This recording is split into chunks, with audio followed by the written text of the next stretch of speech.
like to call to order the regular meeting of the Lincoln Way District 2 10 Community High School Board of Education for Thursday, August 15, 2019. Please stand for the pledge as you are able. I pledge allegiance to the flag of the United States of America and to the republic for which it stands, one nation, under God, indivisible, with liberty and justice for all. Roll call, please. Mr. Janet? Here. Ms. Janice Doyle? Here. Mr. Kirking? Here. Mr. Lucine? Here. Mr. Luchetti? Here. Mr. Wilkes? Here. Mr. Costick? Here. I see we have no one signed up for public comment this evening. So, awards, presentations, recognitions, data, and assessment updates. Dr. Murphy. Good evening. Good evening. Tonight, we're going to share some information with regards to our school district and also some stuff with regards to the SAT suite of assessments from April. Over the past few months, we've been busy working with our partnership with 5Lab. And part of this relationship is working with our data to create various infographics that are real time. So data that's very fluid and working through it so that we can answer a bunch of questions on the fly throughout the school year. So this first slide is called the Deep Equity, not Deep Equity, the District Equity Report. And what this one talks about is our enrollment, and in the bottom left-hand corner, kind of, you see the bar graph there, and it talks about our enrollment. It's broken down by grade level. And you can see on the far right there of that graph, our 12th graders at 28% down to our 9th graders at 25%. So what we can see here is that the current freshmen, the now class of 2023, is that much smaller than our class of 2020, that's our current seniors. And other breakdowns of demographics of our student body, up in the top right-hand corner, you see our gender makeup. You see the ethnicity and the race in the middle. And then in the bottom, the circle chart is the breakdown of the population by school district, by high school, sorry. Some of the other neat features are on the left-hand bar there. One of the things that I really think is a very powerful tool is the percent of students involved in activities. That will update even more as the school year progresses. That is actually data from 2018-19 school year. But last year we had almost 73% of our students involved in some type of an activity. Other things over there on the left-hand side, as you can see, our percentage of special ed students, our percentage of Title I's, and the other factors that are kind of going in towards our summative designation, that will be coming out in October. What's the definition of chronically absent? Chronically absent is a student that misses 5% or more of the school year. Seems high. Yeah. At 9%? Yeah. Yeah. 5% of the school year is what? So 10%, 18 days, so 9 days. So if they miss more than 9 days throughout an entire school year, the state of Illinois is counting it as chronic absence. So that's the definition that they're going by based off of the federal guidelines. So we're trying to make the federal government and the state government speak the same language, and so that's why they chose those percentages. It does seem high, and it's when they first calculated that as the chronic absent, CADCO, which is a group that Brian and Amy are kind of a Northern Illinois curriculum directors group. Everyone was in the same boat in terms of people taking vacations and missing time.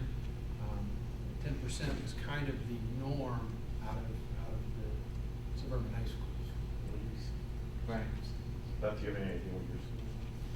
Probably a lot higher. We have a high absenteeism rate in our district. So, I mean, I have kids regularly missing 20 or more days of school a year. Yeah. And before the board changed policy, remember back, I don't know how many years ago, we used to have policy that a student couldn't miss 5 or more days per quarter before they received that failing grade. So that was 20 days. So if the student reached all 20 of those days, they would have automatically been chronically absent. Which that was illegal, by the way, which is why we changed that policy. Right. Which is a good reason to change that, yes. So again, the great thing with this slide is that it is very fluid, so it changes as our student information changes throughout the school year. On this screen, we have the results of our SAT suite of assessments from April of 2019. The district numbers, and I emphasize that these are district numbers that you see up here, and I apologize that it's a little fuzzy. I don't know what's going on with the projector today. It was on all day, working just fine. It gives a nice overview of our performance. In the top left is our student count of the students that actually participated in the PSAT 9, 10, and the SAT on that April test date. And then the top right is the actual results. So you can see from the PSAT 9 on the left, the composite score was a 797, and then the two smaller graphs are the breakdown of the evidence-based reading and writing and the math component. And then you go into the middle grouping in the PSAT 10, a score of a 997, again with the breakdowns of the EBRW and the math.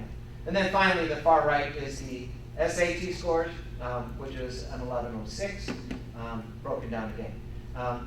When you look at kind of following along, sneaking around here, the left of the middle there is the district overview of the class of 2019. So those are our students that have already graduated.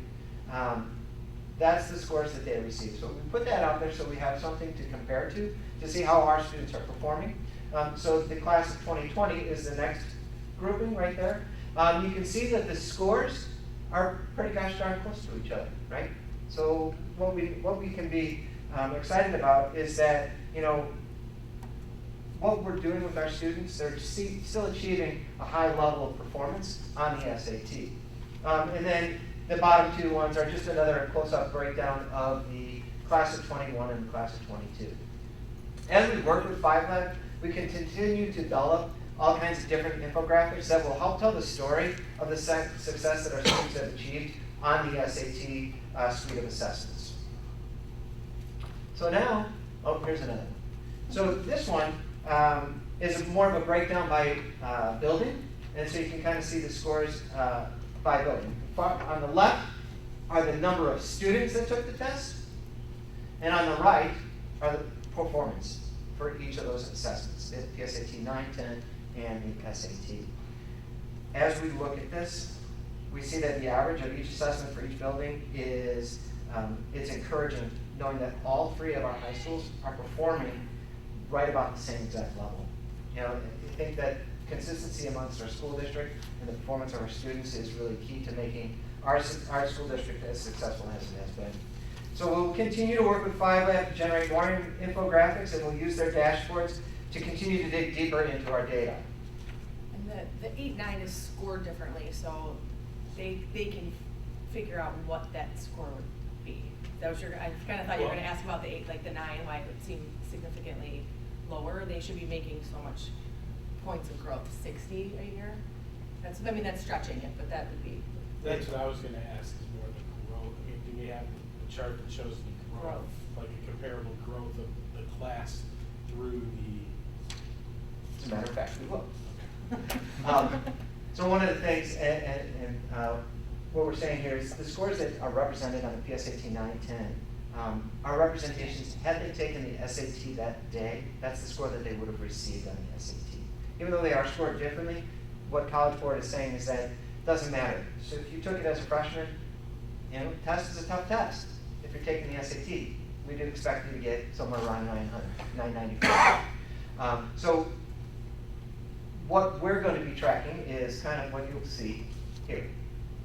Right? This is in chart format for us to begin. These next few slides begin the data that we've been that's been given to our building admin, and includes a breakdown of each of their buildings.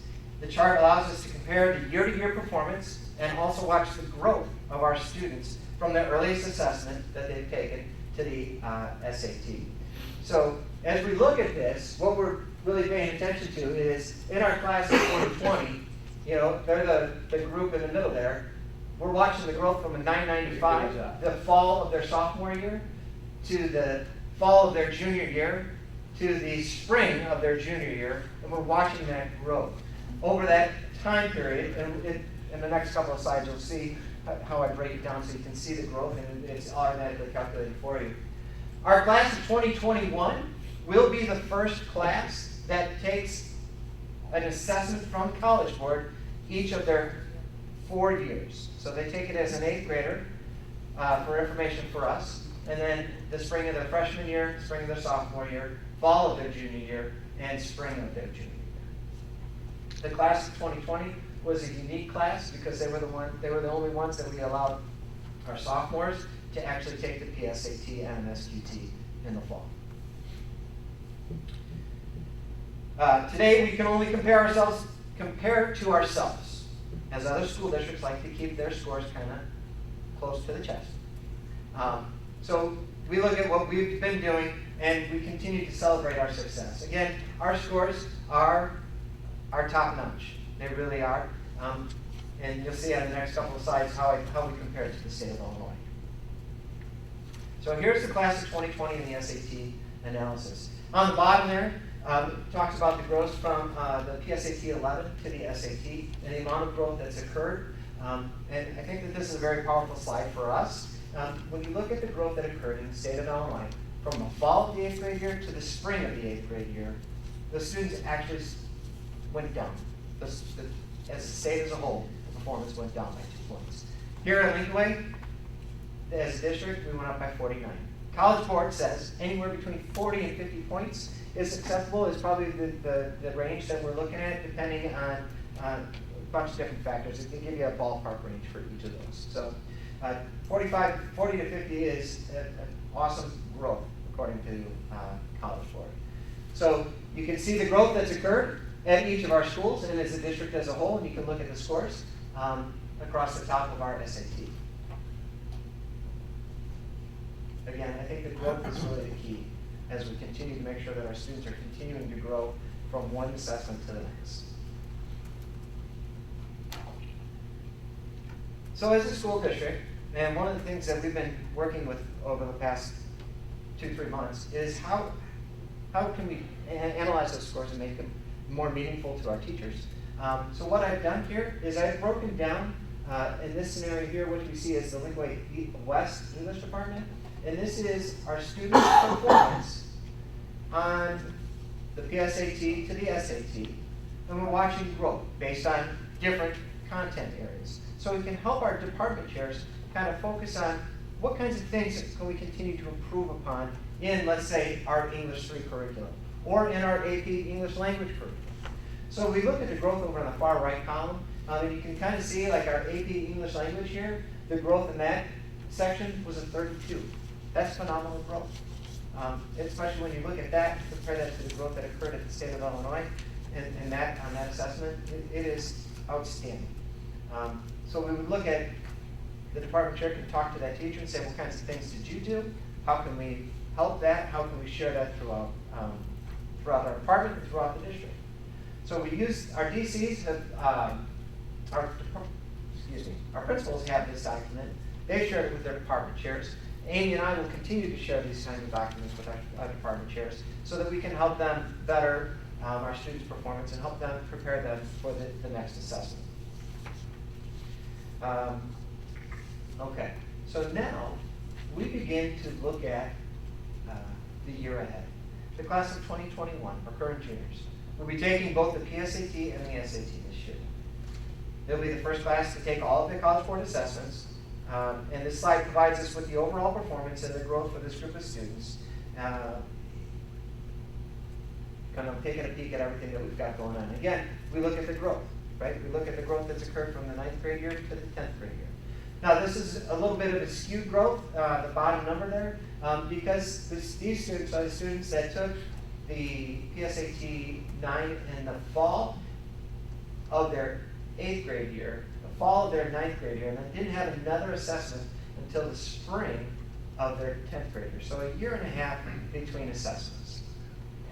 But again, the growth is expected, it's what we expect. So along the same lines as what you saw on that English slide, we work with our DCs and provide us with a breakdown of the courses. In this one, we're looking at our sophomores, last year's sophomores, and the performance in their geometry class and how they did, right? And the growth that they achieved in their sophomore year math class. So these are our current juniors, but this is their last year's classes. So in there we can see our geometry honors at Lincoln Way East grew by 51 points. Our geometry grew by 39 points. Both of those scores, again, exceeding what is expected of the College Board. And so we continue to work with our students to help them to achieve the score that's going to continue to meet the needs or the standards of the state of Illinois. So this one, really, we have 3 different assessments up there. We have the PSAT 8, 9, and 10, so we can kind of see the growth across the board for all three assessments that the students have taken. So what do we do with this? College Board is helping us out here a little bit. They've provided a document that talks about the skills insight for the SAT suite. And we look at the math subscore, which is this one here. And it kind of gives you a range of performance. And what College Board has done is said, if you score within a range of 20 to 24, these are the things that you need to have mastered. If you score within a range of 25 to 29, these are the things that you should have been able to master. Now, what that helps us with is if our students are performing in the range of 20 to 24, we know what we need to do to get them to 25 to 29 range. Now, these are just samples. They've broken it down for the entire 0 to 36. So we have that ability to be able to see what kinds of skills are in each of those bands to be able to help our students perform a little bit better on the next assessment. So now, as we continue moving forward, this is another document that we'll be sharing with our department chairs. And what I've done is align the upcoming courses with the student performance on the PSAT 10 to give our teachers a starting point. So now, as our now juniors, we have a reference point to where they've begun, right? Or where they're beginning for their junior year. So the students in the Algebra 2, their score on the PSAT math was a 414. Our Algebra 2 pre-calc was a 472. Our goal is to get them to meet the standards of the state, which is a 540. So our goal is to make sure that we do everything possible to help our students achieve that score. So again, this gives us, when we take this slide and the previous slide, we combine those 2 documents together to provide our teachers with resources to be able to help our students achieve the scores that they can, so that it will be successful. This spreadsheet will be created for all of our core areas of curriculum, and it will be shared with our DCs as Dr. Fury and I start to meet with them in the next couple of weeks of school. Any questions? Fantastic. Hey, Brian. Thank you. Thank you very much. That's Good job. great. Wonderful to see. Moving on to the consent agenda, which includes the approval of the regular meeting minutes of June 20th, 2019, approval of the closed meeting minutes of June 20th, 2019, approval of the payrolls of July 3rd, July 19th, and August 5th, 2019, approval of the 2019-2020 hazardous busing recertification, out-of-state travel, and that's it. Would anyone like anything pulled from the consent agenda for discussion? Okay, with that, I'd entertain a motion to approve the consent agenda as presented. So moved. Second. Motion in the seconds. I'm sorry. I won't be right. Okay. We blame Ms. Wilson. The vote is open.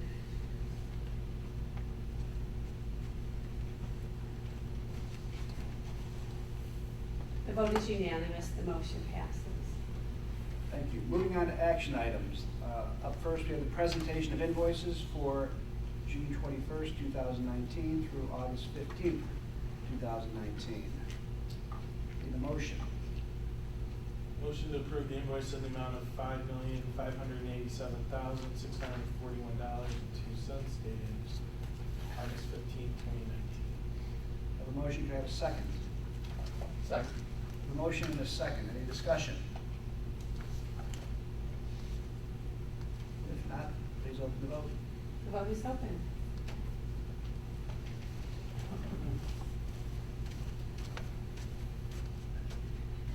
The vote is unanimous. The motion passes. Okay. Moving on to the treasurer's report for June 2019. Yes, so for June, period ending, the district recognized just over 40 million of revenue. I might say that is 38% of the total revenue we collected for the year, all in 1 month. We expended $7.8 million, ended our cash balance with $24.9 million, ending the total year with a positive fund balance of just over $23 million.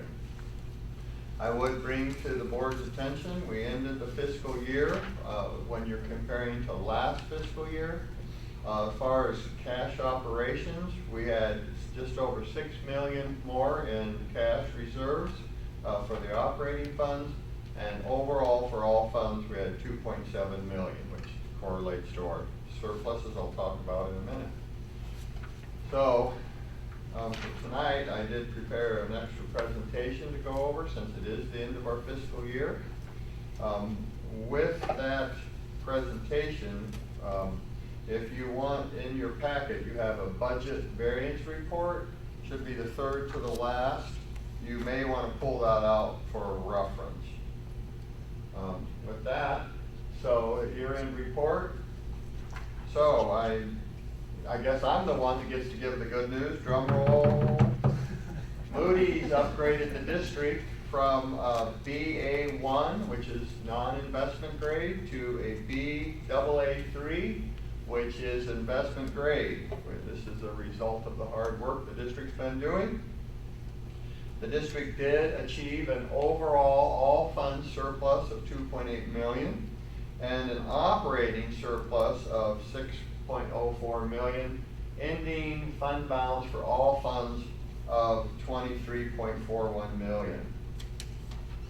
Now, just put this in perspective graphically, if you will. This is all funds.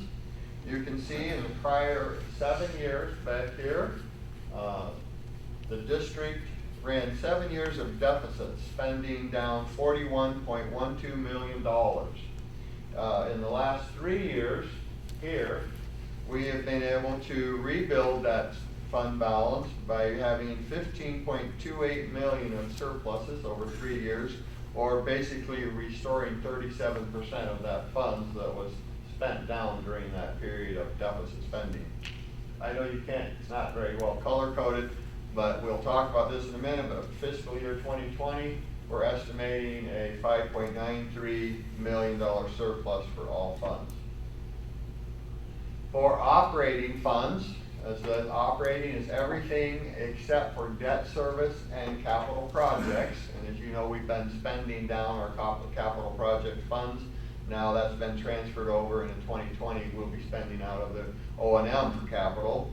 But with that, you can see here again, deficit spending.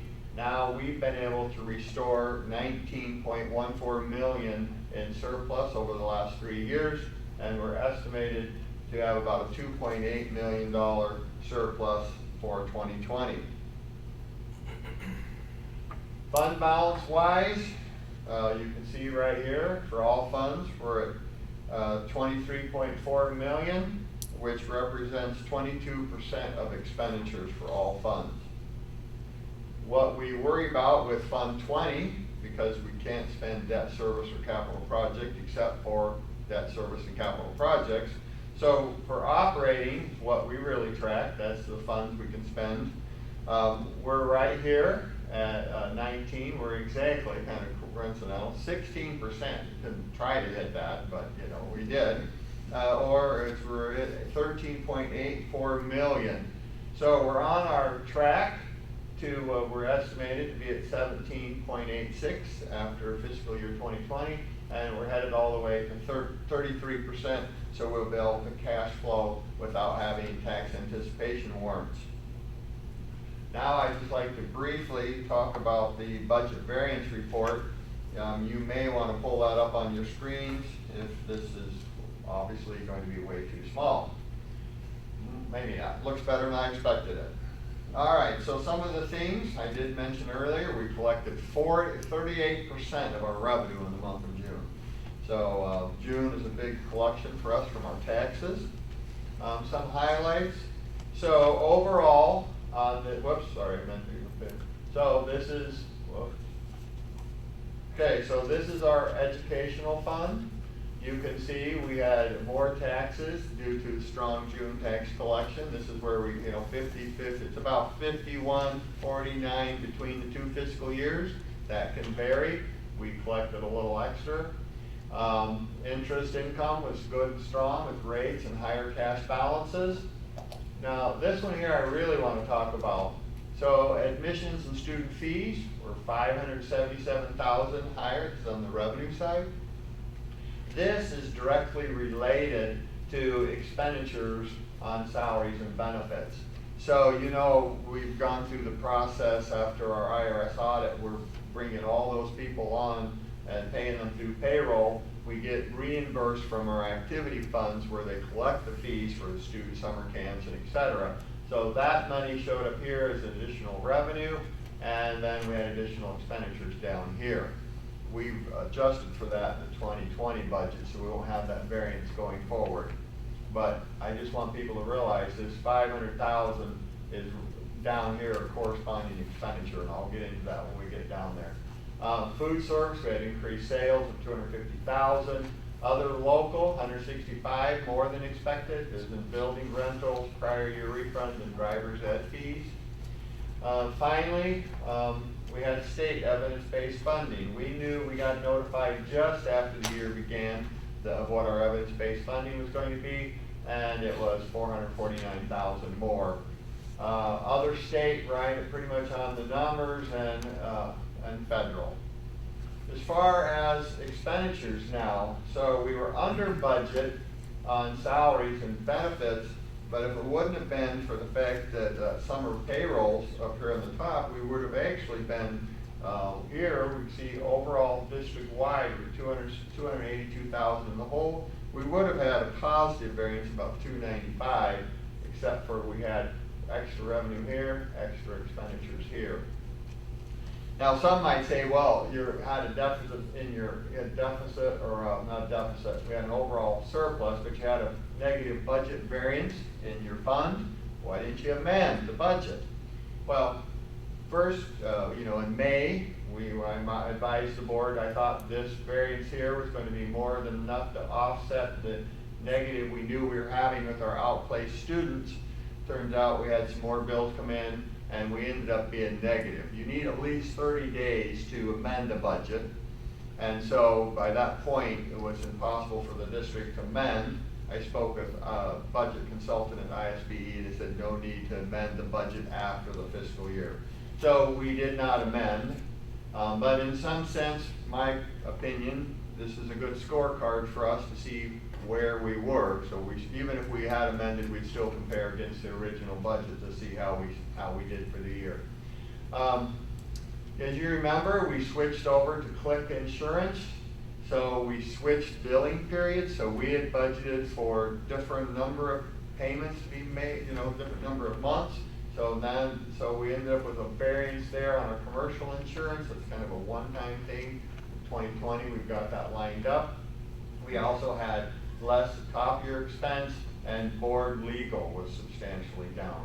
Under supplies, IT budget was under. You're going to see they were over in capital. Overall, they were under, which is important. Same way with athletics. Overall, athletics was under, but they were over on capital. If you remember, music, we purchased some equipment. This is the first year we'll have an actual capital rotation for music. So, of course, they were over. Tax anticipation warrants, we didn't use as many as we had anticipated, plus we were able to get them paid back quicker. So we had an actual positive variance there, 94,000. This is where we really took it. Special ed tuition and transportation. We'll talk about transportation later, but this is for Pioneer Grove and then for our out-district placement. The two things happening here, well, actually three. I think our prior year budget wasn't as realistic as it needed to be. We had state mid-year approved. These are all funds governed by the state of Illinois because they reimburse us for a big chunk of this. So they set the tuition rates. They did a mid-year tuition adjustment, and then we had a few more kids outplaced. So all those things added up to a big variance for us here. As far as dues and fees, we were a little higher on the audit than we expected. We had that extra work that needed to be done last year, and so we ended up with higher fees. And then finally, non-capital was under for IT, Title I, athletics, and cafeteria. We had a negative 252 overall variance, but we still ended the year 1.7 million higher than expected. We had a $4 million surplus. We had only planned to have 2.2. So, and as far as O&M, we had here again, strong tax collections, a little lower on the interest. We had lower transportation reimbursement than we had thought from District 843. Parking fees and other miscellaneous were up. We had small little positive variances in salaries and benefits. You'll see that across almost the entire district. Same thing with our purchase services, because we switched over to Click. Electric repairs and supplies were higher than we expected. And then we did have one capital expenditure that was needed to be made over at West, and we had no budgets in that, so, but we had to make that expenditure. Overall, we were 70,000 over, but it's offset, so overall our positive budget variance, we had planned to have a $2 million surplus, we had a 2.1. Debt service, just right as we expect, a little extra revenue, but of course, debt service payments right on the money, we ended up with 354 surplus. Transportation, we had lower expenditures than expected. This is really due to our driver shortage that we fought all year long. We had open routes, we had combined routes, so we ended up with a lot lower than expected. However, our transportation with 843 was actually higher than expected. And now remember, because special ed transportation is mandatory, the state of Illinois reimburses the district 80% of our expenditures on that. So we will get that money back, but we did have a variance in there. Commercial liability was the same, and we had one capital project that wasn't finished until 2020, so that's been accounted for in this year's budget. As far as revenue goes, we got a little more on the state revenue than was expected. They had less proration than we had initially thought. Of course, we had less elementary payments because we had less cost for them. Overall, we had planned to spend down about $1 million that fund balance because it's a higher fund balance. We ended up only spending $565, which actually brought us into a pretty good place. IMRF and Social Security, cash-wise or revenue-wise, we're right on the money. Our rate did go down, so we had an extra amount in IMRF. Remember, we kind of tracked that on those last 6 months, wonder if that was going to pull in or not. It did. But we were over on the FICA and Medicare. A lot of that's to do with that extra payroll we had with the summer camps. Overall, we were positive 207. Variance, we had planned to have $58,000 surplus, we had 2.65. For capital projects, we had a little less revenue than expected because we spent things down faster, and we actually overspent just slightly. Overall, we were 56,000 over. So if you remember, we talked about the FY 2020, we thought we'd have a little more overflow. We're not, we have a little less, but we're within budget this year on 2020. 70, just as we expect. And then finally 80, revenue-wise, good. I did make a change. We've been getting this grant from Illinois Public Risk, and we've been put in Fund 20, and if looking at it a little more, we determined it should be recorded in Fund 80 where the expenditure was from. So we recorded it there. Interest income was high. As far as these, we had workers' comp lower than expected. And then we had no unemployment claims filed against us. We're a reimbursement, so we don't pay them monthly. We just pay when claims are filed. And then we had insurance because we switched over to the cooperative.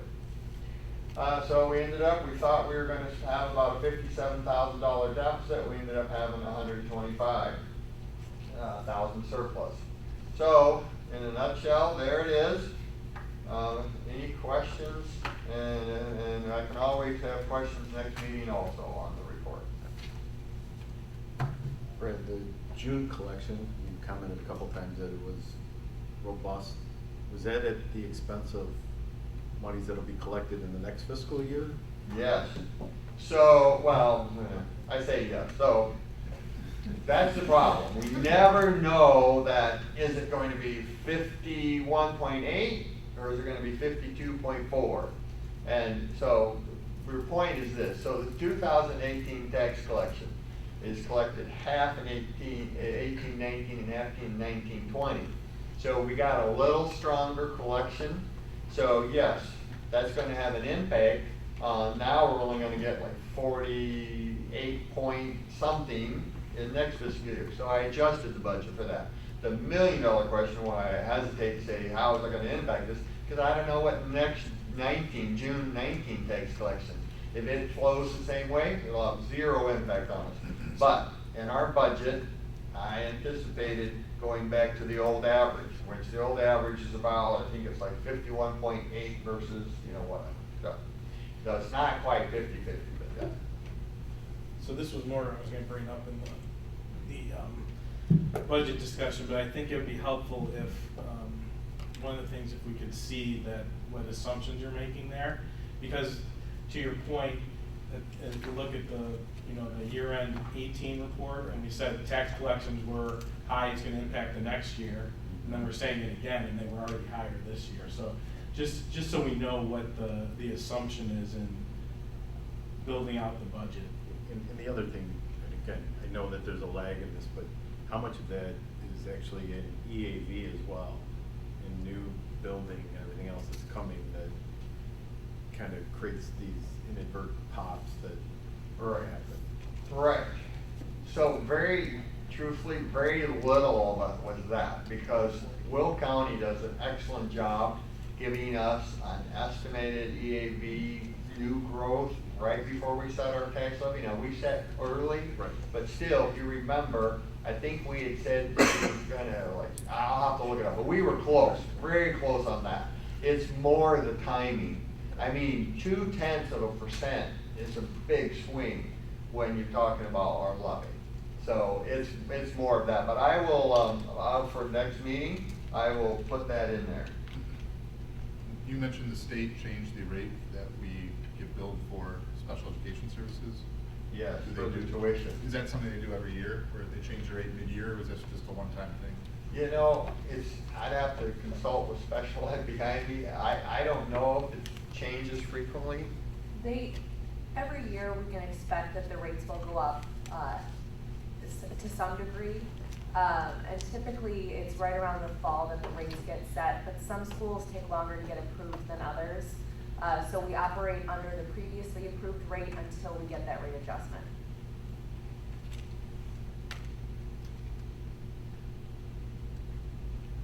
Another question on the outplaced students, you talked about you said, you made a statement, a big chunk of that comes from the state. How much is a big chunk?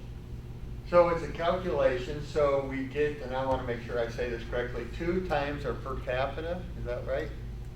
So so our per capita spending, I believe, is around $12,000. So when we spend more than $24,000 on a student on an outplacement, then the state reimburses us 100% anything above that.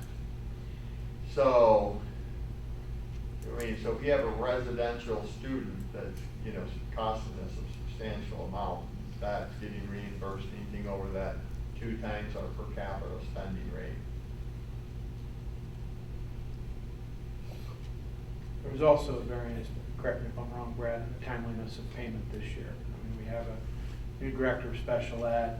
We were timely in our payments this Oh, year, yeah, which the we will variance? catch up Yeah. in terms of the variance, which we will catch up next year as we get the reimbursement from the state.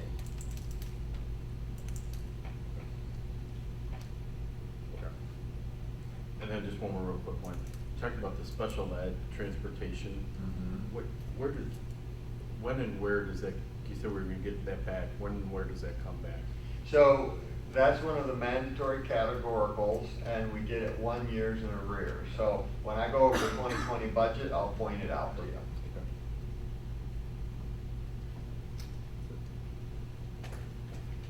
Okay, then any other questions on this report, feel free to email me, I'll get back to you, and we'll talk about the 2020 budget here shortly. But before we do that, I could use a motion for the approval of the treasurer's report for June 2019. So moved. I need a motion. I got a motion and a second. Any further discussion? We also had the report in the communities. No, we can discuss, Yeah. we did attach the Moody rating action and then the credit opinion, from Moody's, just for the public to see. You know, obviously good news, as Brad has mentioned, which we will discuss at the next meeting, and Brad will probably preface that. We'll have PMA at our next meeting to discuss options based upon the new rating and the current rates. Thank you. The vote is open.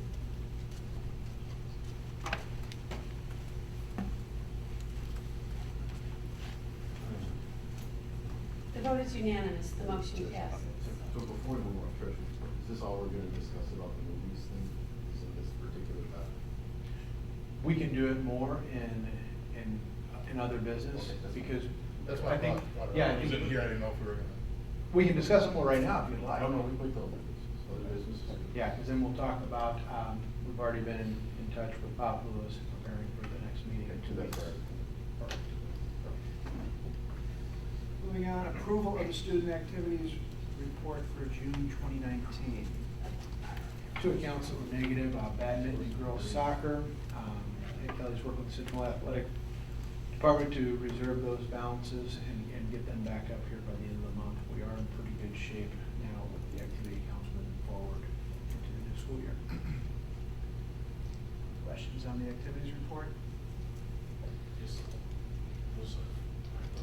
aren't those spring sports? Spring sports have to have some journal entries to move some things back around, yes. But also, both of these ran summer camps, which will help once everything's positive. With that, I entertain a motion to approve the student activities report as presented. So, Second. I have a motion and a second. Please open the vote. The vote is open.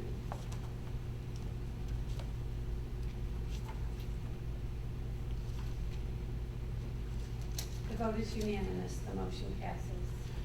Moving on, personnel report for employment. Mr. Schiffman. All right, under employment, we have Catherine Antis, paraprofessional, Brandon Bailey, school resource officer, Tim Bernard, security guard, Nicole Corso, paraprofessional, Anthony Costello, bus driver, LeBaron Dudley, bus driver, Jacqueline Gordon, paraprofessional, Amanda Grady, paraprofessional, Pamela Harper, bus driver, Emily Harris, paraprofessional, Jason Howling, interim athletic director, Tyler Hosman, teacher, Michael Johnston, bus driver, Denise Conkle, bus driver, Don Koss, school resource officer, Tracy Ledwin, bus driver, Aaron Levette, paraprofessional, Francis Mariner, paraprofessional, Jessica McCauley, paraprofessional, Tammy Meyer, bus driver, Trey Murray, permanent sub, maternity sub, Mark Poella, bus driver, Catherine Perkins, athletic secretary, Elaine Scanlon, paraprofessional, Cindy Schlifka, paraprofessional, Alan Smith, bus driver, James Smith, bus driver, Ryan Stepinski, head girls cross-country coach, August Stoll, paraprofessional, Mike Wetter, school resource officer, Gloria Whalen, paraprofessional, and Jack Young, interim assistant athletic director. I ask the board to approve the employment report as presented. Got a busy couple of months in the HR department. Just a little bit, just a little bit. Then I entertain a motion to approve the personnel report for employment. So moved. A motion, a second. Second. Got a motion and a second. Please open the vote, please. The vote is open.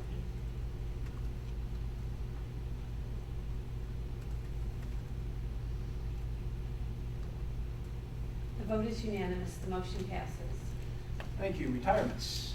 Okay, under retirements, William Cologne, bus driver, Deborah Clausing, bus driver, and Mary Ellen Schubert, food service. I ask the board to approve these retirements as presented. Motion to approve the retirements as presented. So moved. We have a motion and a second. Second. We have a motion and a second. Open the vote, please. Vote is open.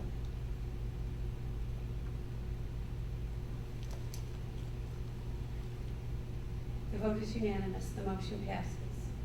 Moving on, resignations. Okay, under resignations, we have Barbara Docchio, bus driver, Chanel Allen, bus driver, Bailey Denninger, paraprofessional, Donna Feehan, paraprofessional, Ken Curtis, bus driver, Jean Jankowski, paraprofessional, Sarah Cause, bus driver, Sherry Kezerich, print room clerk, Kyle Langendorfer, paraprofessional, Melissa McGrath, athletic secretary, Deborah Plakovic, bus driver, Heather Reyes, food service, Elizabeth Wood, paraprofessional, Jack Young, head girls cross country coach, Ben Zabricki, paraprofessional, and Mark Zook, bus driver. I ask the board to approve these resignations as presented. Need a motion to approve the resignations as presented. So moved. I have a motion. Do I have a second? Second. I have a motion and a second. Any further discussion? So, I was gonna ask this question earlier. I know we're gonna talk about bus drivers later. Are we fully staffed on the paraprofessionals? I believe with my conversation with Mrs. Erlenbaugh, we're one short, but we have interviews coming in tomorrow. We had a very recent resignation. Unfortunately, this time of year, they just happen very quickly, and we try to react as fast as we can.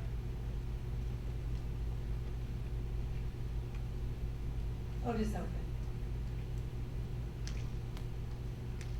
The vote is unanimous, the motion passes. Thank you. Moving on, the District 843 budget for fiscal year 2020.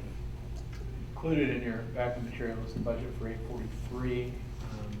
I guess this is a formality as the 843 governing board does vote on the budget, but I always like to bring it to this body to ask for approval.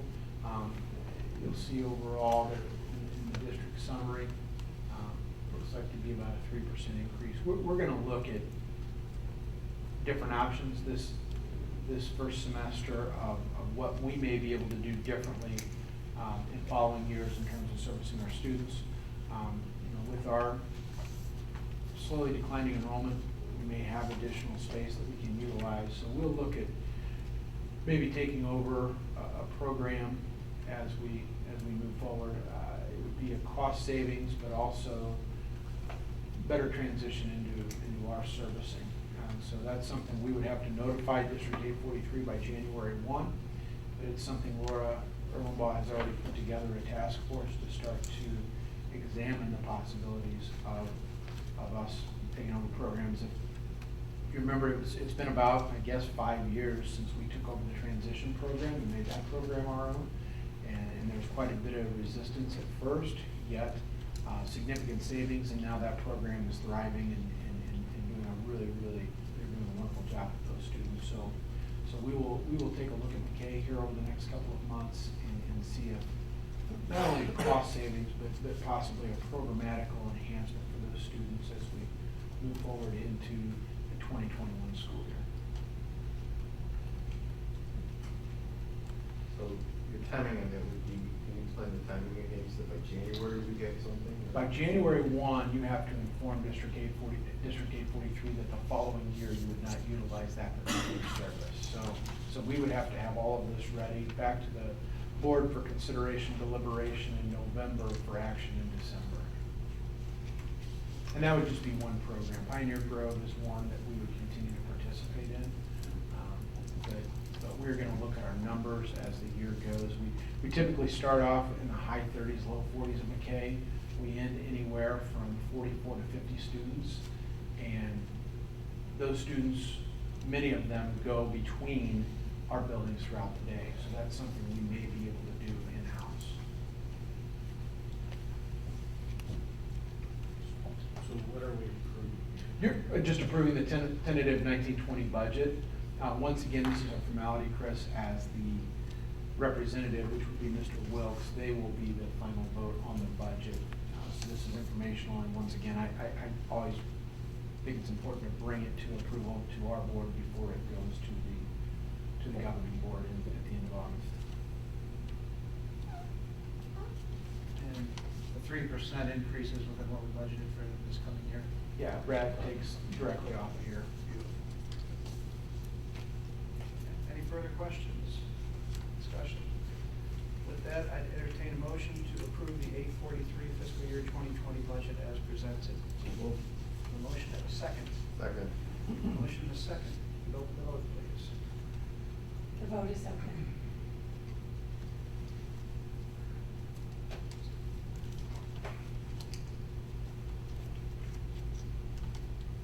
The vote is unanimous, the motion passes. Thank you. Moving on, interfund loan from working cash fund to educational funds. This is just a standard protocol as we, move into our cash flow already. So we will be transferring out of working cash into the ed fund, and then we'll keep it there throughout the year, and we'll replenish it when we have the 2019 tax levy. So, I had a question. This says that we're recommend several interfund loans, and then the amount is 2.3 million. Is that 2.38 million once, and then there will be another interfund loan somewhere down the road? We'll do another resolution. Right. So if you look, yes, exactly. So if you look at this, we'll have working cash. We'll be borrowing from or loaning from working cash to ed fund. As we get down into the tight times, we will have to be loaning from the ed fund to O&M. If you look at the 2020 cash flow, you'll see we have a couple other little ones. So, I know this has been explained to me before, but the benefit of keeping a balance of working cash. well, I don't know who explained it, so I'll try to give you mine. This is new. Yeah. Right? So, if we had a crystal ball to know exactly what the state of Illinois is going to do into the future as it relates to property tax extension limit laws, I would say abolish working cash, put it in ed fund, and let's forget the shenanigan show, because it's just a, in, out every year. June out, July back in, or August. But working cash has a separate tax levy. Now, they did do some restructuring under PTEL that is now all been rolled together, but the concern is that if you ever stop levying under working cash, and then for some reason the law changes down the road, and all of a sudden you're like, oh shoot, I wish we could have a working cash levy, and you can't because you hadn't levied in the prior year, you might live to regret it. So we keep a small levy going in working cash, and of course, because of that, you build up funds. So.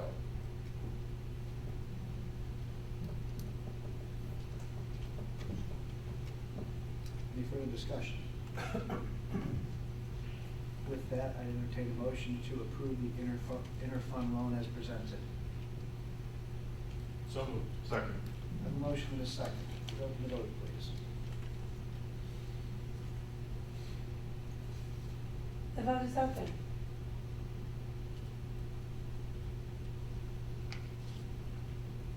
The vote is unanimous, the motion passes. Thank you. Moving on. Motion to designate the Assistant Superintendent of Business Services, the CSBO, to prepare the fiscal year 2020 tentative budget. This is also a formality, but we recommend that the Board of Education appoint Brad to prepare the tentative budget for the fiscal year. State law requires that the board designate an individual to prepare the tentative budget. Of course, it's completed, but we would still recommend that we would I was appoint just Brad. gonna say he has 10 minutes. Yeah, that's right. We would recommend that we appoint Brad to do so. I know Chris and Joe were hoping to do it this year, but I guess we can Brad do it one more time, huh? All right, any discussion on this? Further discussion, I should say. With that, I'd entertain a motion. So we'll I have a motion, do I have a second?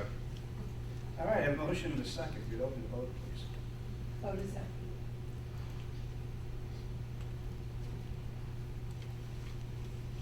vote is unanimous, the motion passes. Thank you. Moving on, we have established fiscal year 2020 budget hearing date. Well, later on, I will walk through all the details of the budget, but really this is a legal formality that we need to establish a budget hearing. We have to have at least 30 days between this vote and when we have the vote on the budget, which we do. We will put the budget on display tomorrow for public inspection. Of course, it's already on our webpage through board docs, but I would just ask the board to support this resolution to get the ball rolling with it. Thank you, Brad. Did I entertain a motion to approve the hearing date as presented? So moved. Motion, second, please. Second. The motion and a second. If you open the vote, please. The vote is open.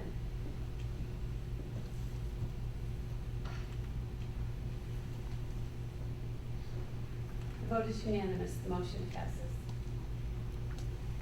Thank you. Moving on, issuance of P cards.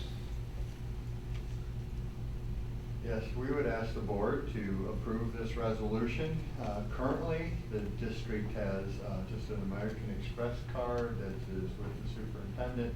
We have a couple of Shell cards for bus drivers when they're on the road, which is problematic because maybe Shell's not exactly every place we need to be.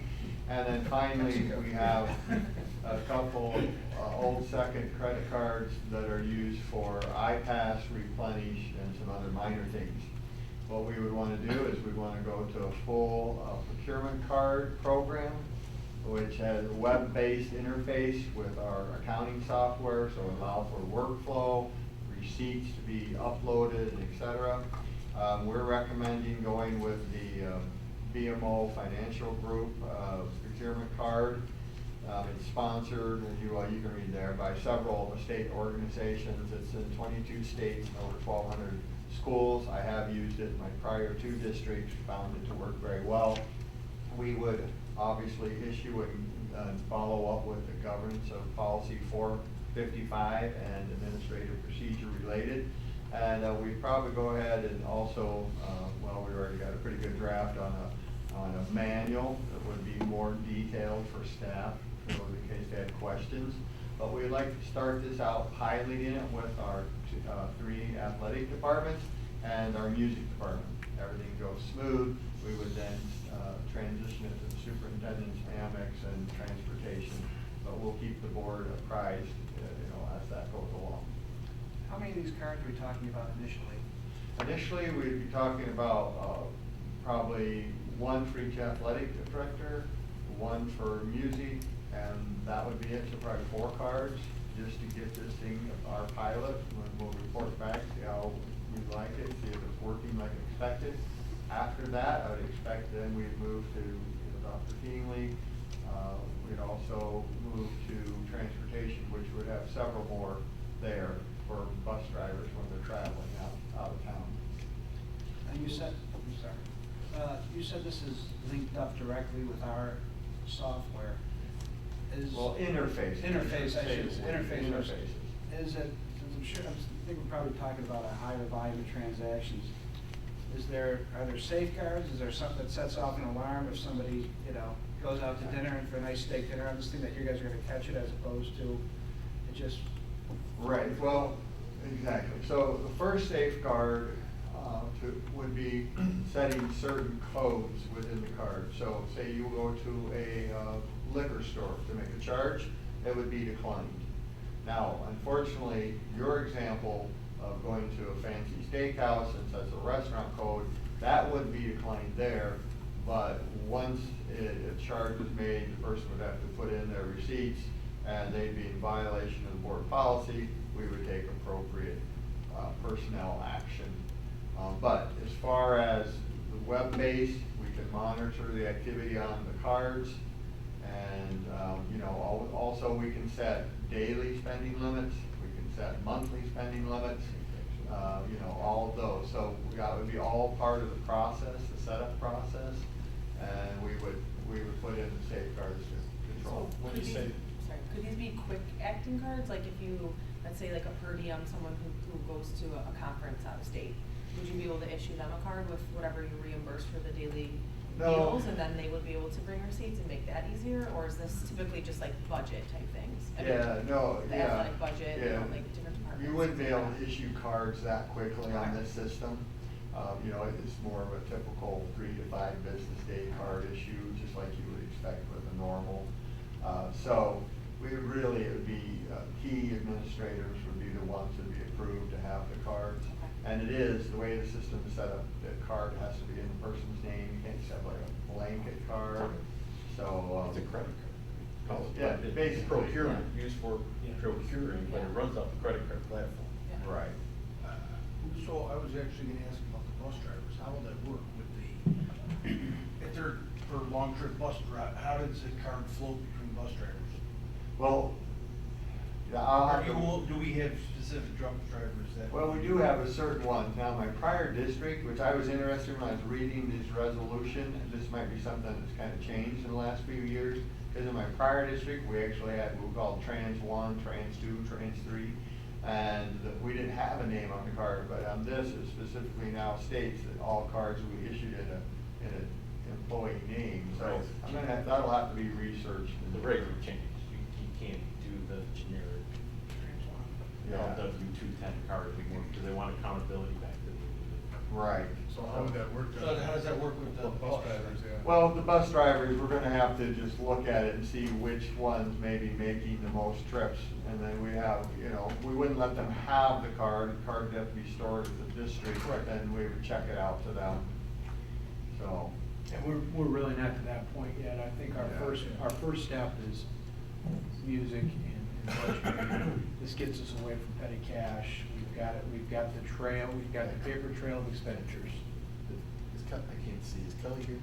Yes. Okay, because I mean, the procurement card, as Joe was just kind of narrowing it down to, you can take this thing down to whatever detail you want. It's based on industry classifications and daily limits and amount of transactions. So if you got somebody that's blown, you can limit it to 1 transaction per day for the card. I mean, it's every digit can be set.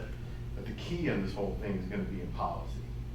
Because if you got it, and my point, I'm a big fan, I think this was a great idea, and to the point that's being made here, you could get to a point where, I'm not stating we're gonna do this, but every employee would have a procurement card. To the extent that you're not going through petty cash, it takes cash out of the equation, if it interfaces into the system, you know immediately what's happening, so that you can reconcile as often as you choose to reconcile. It's a fascinating program. The risk is that you gotta have a policy, and that policy's gotta be like yes or no. It can't be a lot of gray, because the second people start to, well, you know, person A got away with this and then person B didn't, now you're starting to move the line in the sand, and that's where you're gonna lose the value of the procurement. The danger, the greater danger, with all due respect to the doctor sitting here, is him walking around with the American Express card. Because then he's using the card, using the card, using the card, using the card, and it shows up on the invoices that Chris reads off on a monthly basis. And, you know, and then what's that detail behind it, where this is flowing into the system on a regular basis. So I think that at some point, Brad, I'm a big fan, fellow advocate, I'll make the motion, but maybe you or Kelly can actually make a short presentation on how detailed these procurement activities can be made, so that everybody can be comfortable with the fact that we didn't give a credit card with whatever limits being set here as part of this resolution to some bus driver that's taking kids over to Muncie, Indiana. Sure. And then ends up, you know, we come back and it's a whole nother type of story. What's the authorization, who has the authorization? It'll be in policy. Set the limits, Right. et cetera, is that in the policy? So who can actually go on and? Issue the card, set set the issue limit, the card? the daily limit, what classifications they can use, so on and so forth. So in the actual policy, it just refers, as far as setting those limits and those kind of things, that's delegated back to administrative procedure.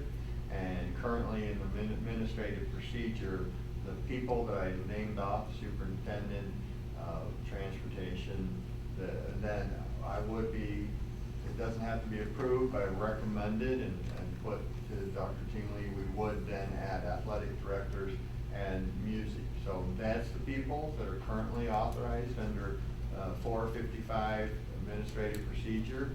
So in order for any of others to be authorized, you know, the superintendent of schools through administrative procedure would be authorizing that. We can certainly, you know, keep you abreast of it. But I think Chris's point, if I could elaborate, is that who sets the limits? How are those limits set? You know, that the music director comes back and says, well, I need restaurant gas, you know, all these different Right, kinds of so, cases. right, thank you, apologize for that. The P card, between myself and Kelly, will be doing the day-to-day administrating. And so, you have the ability via their web platform, we can adjust limits on, I mean, we wouldn't on a daily basis, but we will have the limit set low. And then let's say that music is getting ready to go out of town on a big trip. Well, then maybe we'll adjust the limits up a little for that trip so that we know they're not gonna have a problem. Or, you know, heavens be, you know, someone is out of town and, you know, I don't know, something breaks down, something big happens, they're gonna have to just call in and we could actually adjust the limit right there online and it'd be almost instantaneously then flashed to the card. Right now it's 500 in a single purchase and 1,000 in a given month in the policy. So, Well, again, the devil in the detail of Right. this is gonna be municipalities that have adopted procurement cards. Here's the story, and then the policy Right. becomes a little soft, and then that's when it turns into, without due respect to my friend from 22nd century, the news story. Right. And that's where we have to make sure that this is a steel box that it goes into. Yeah, there's actually Champaign Public Schools is going through that right now. It's one of the things we're looking at. Then So on we the other can- side of this, where they come back and say, oh, well, we didn't realize, yeah, sorry, you still owe it. So when we come back, we will get this little pilot up and running. We'll also bring back the procurement manual that we've been working on. So in the interim, you still have the Shell card, the American Express card, and any other cards that are issued, so you're gonna run these simultaneously? Yes. Just a question, why wouldn't you move to the superintendent right away with procurement card? We could, I mean, I was just gonna start out, you know, piloting. Yeah, but I mean, just a suggestion, I'm not managing here, I'm suggesting. No. That, that he would be the one to feel the pain, or the benefit of having it, and with all due respect, because it interfaces with the system, all those things you just said, limit set, oops, we get to see what's happening on a daily basis, it just adds another level of validation to the Yeah, process. so I agree with that. I was gonna come in and say, why aren't we going all of them? But after hearing this, I think maybe the Shell card leader makes, I don't think we want to have a bus driver, with a card. But you can literally limit it to gas stations and for gas purchase, so that they go to buy in the C-store, the card won't work. I mean, you know, so, I mean, there's that detail, but I don't know Harris's program, but if it's based on the same platform, you can slice that thing down. I just think that, and Scott, this is not anything Oh, sure. personal, but that American Express card has been an issue in the past of certain purchases that may or may not have been made on that American Express card. Why wouldn't we kill it now? And then everything that comes through as it's happening, if this platform interfaces into the system that Brett is describing, is basically live. It's like when somebody's using your card, and all of a sudden you get a bag, like, are you actually in Indonesia right now? You're like, no. Okay, I'm not, you know, so that would be that same type of thing, that you have the checks and balances, especially with Brett and Kelly in their role. Sure will, I think no problem, and We can do that right away. I'm not prepared to bring it into transportation, but we will, as soon as we get this pilot up and running, then we will work to phase those out as soon as possible. And what, you said there were two small ones with Old Second, and those were being used where? They're being used in transportation for the iPass, Okay. and then, I don't know what other stuff. If there's an emergency where we gotta have a part, and we have to order it ASAP. Because I've seen on the transactions, you have iPass listed there, are you coding that in the system? Right. So you see it, okay. Right, we're coding it off the bill when we write the check to pay Old Second.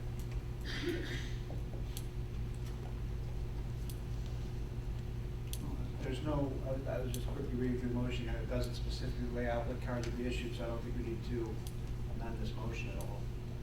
Okay. But then I'd entertain a motion for the authorization of the issuance of the P cards as presented. So moved. The motion had a second. Second. The motion is second. If you would open the vote, please. The vote is open.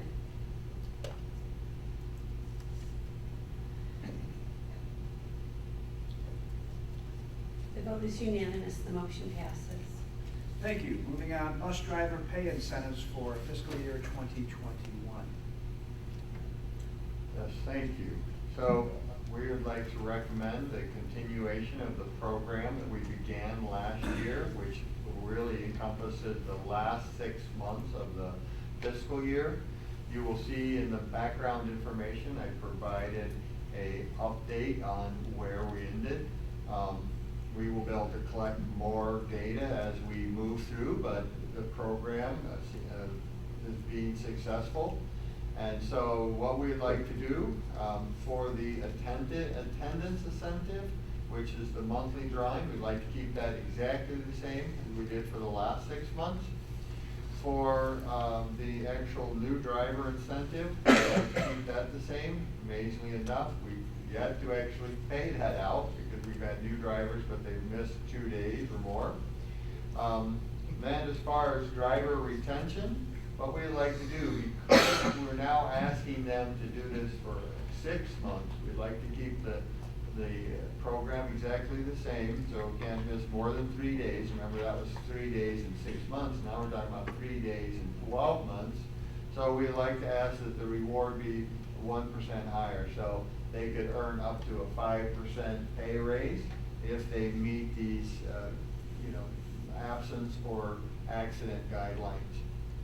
You can see there I've included what we think to be the maximum cost for the district, well, for all districts, it's not just ours, but across all districts, about $105,000 if they all did. And as you can tell by the statistics on the front page, we wouldn't be at that high of a level. So I would ask the board to approve this, subject to, of course, budget adjustments as would be necessary in the future if, the attorney legal ease, if you will.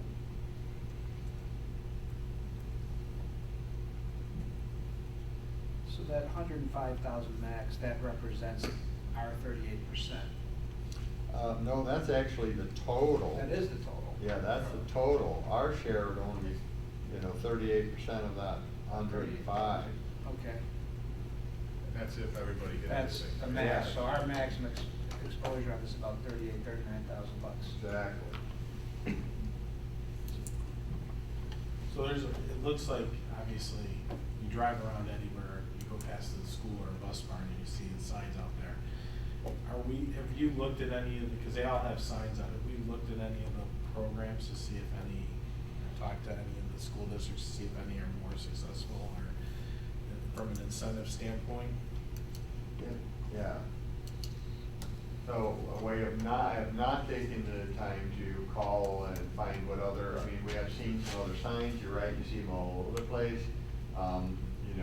Mike and I have talked about that, we see some places, where they're beginning wage, we saw one place was $22 an hour, it's like, holy grind. But the $1,000 incentive, our applications are definitely up. And so I think Mike can report on if we need, but we're not fully staffed to start the fall, but we're very close, closer than we were last year. And we've got more people in the pipeline. So if, recruiting and bringing a bus driver online is quite a process, unless they're already licensed. That's going to start. If they're not licensed and we're helping them do the process, it's quite a process to get them through. But that being said, we've seen our applications are definitely up. So I believe the $16 an hour minimum starting and the $1,000 incentive has really helped us to get almost fully staffed. I think we're like, how many, Mike, now? Are we like 2 down? 2 or 3.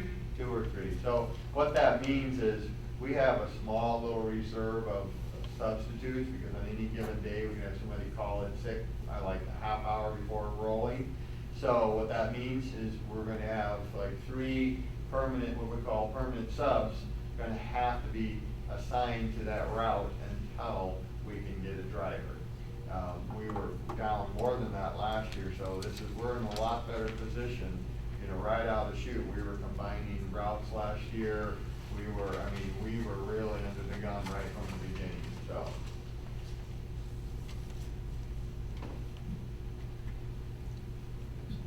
Any further discussion? I just have one comment. I think the incentive program is absolutely necessary, especially where we are in our current economic cycle. My only comment would be the fact that it gets built in as a raise. Then it compounds. Instead of a bonus. Pardon? Instead of like a bonus. Right, you pay the bonus, then it's done. You're still at $16 an hour. Here's your check for $2,000, and it's all over. You're back to $16 an hour, and then you can always adjust. We have a driver, hypothetically, that is at $16, $17 an hour and gets 5% every year for the next 10 years.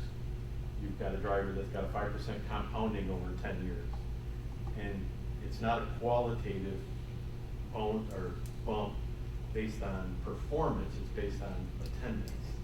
Now, I know there's probably other criteria that could be evaluated on for performance that could end up in a performance improvement plan or disciplinary process that can lead to termination. I understand that.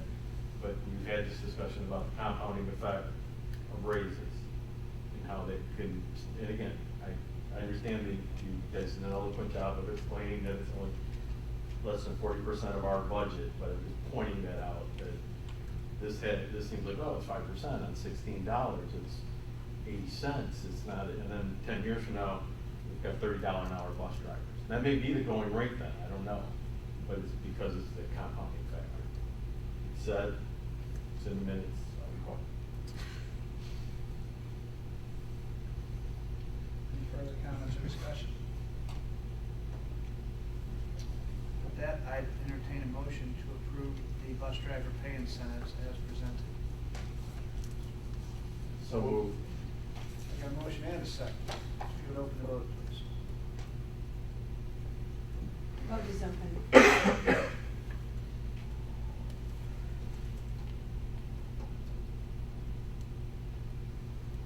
Vote is unanimous, the motion passes. Thank you. Moving on. Bus driver extra pay rates for fiscal year 2020. Yes, we would request the board consider and approve these rates as we proposed here. So for midday runs, would be moving from $14.70 to $16. For field trips, moving from $12.19 to $14. For extra runs, just rounding out to how we ever came up, 1801. So, and then finally, summer school, we would just remain at the same, that's a per day run. So these rates have not been adjusted since before 14-15. We're not really sure when the last time they were adjusted. We are having difficulties getting drivers to take extra work, extra assignments, and it's related with the pay. So we would ask that we would move these rates up at this point. Any discussion?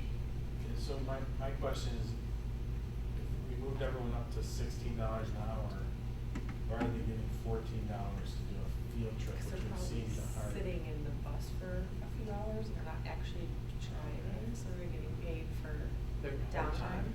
Yeah. While the kids are on the field trip. Okay, so they're getting paid the whole time they're there. Yeah. Correct. Sit in the field, in the parking lot, the field museum. Yeah. Great America. Stay with the field. Yeah.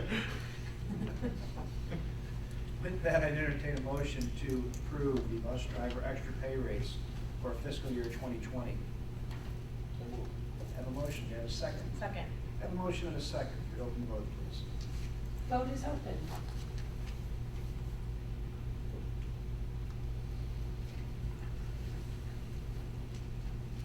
Vote is unanimous, the motion passes. Thank you. Moving on, commercial refrigerators. Yes, the administration would ask that the board approve the bid for 32 commercial refrigerators.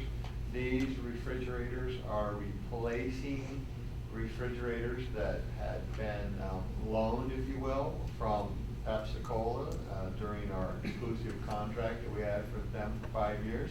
However, analysis, that contract was not good in the long run for the district. Actually cost us money because of their high prices.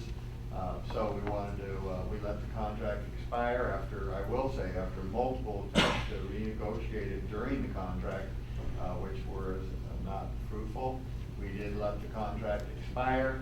They removed their equipment, and we now need this equipment ASAP to be ready to roll for the first day of school. So with that, and this is going to save the district money in the long run, because we'll be able to secure our beverage procurement from whoever is providing the best prices. Really, our backfill for this is really Costco business-to-business delivery. We've been working with them and great savings and free delivery. So it's been working well. We piloted them this summer. We plan to move forward with that.